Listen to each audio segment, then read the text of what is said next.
Well, I think since the oil price downturn in 2014, we've seen costs come down a tremendous amount, of course. A lot of that's from the service sector costs. But I think the part that's really interesting is the innovation that's going into reducing costs on a structural basis.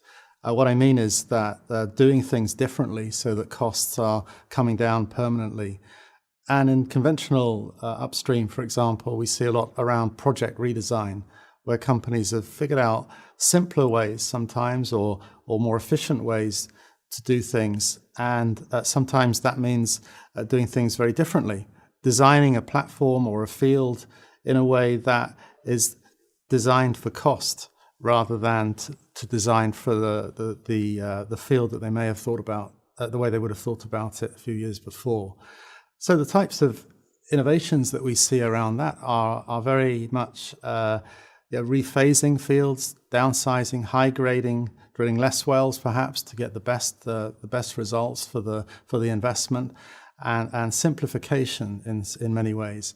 And then the other part of innovation for cost reduction, I think, is more around utilizing technology. And there's a lot of talk, of course, about digitalization.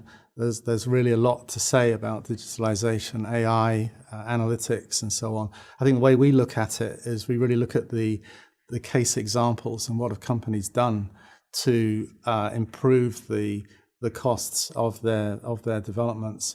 And certainly we see a lot around digitalization that has enabled, for example, an operation which has less dependence on people. Sometimes we call it extreme minimum manning, where a field is just developed in a way that has a lot more of the facilities onshore, a lot less dependence on having people offshore. That's just one example, but really the costs can come down quite considerably in situations like that. We're actually starting to track innovation. We think it's such an important strategic priority for operators to continue to compete.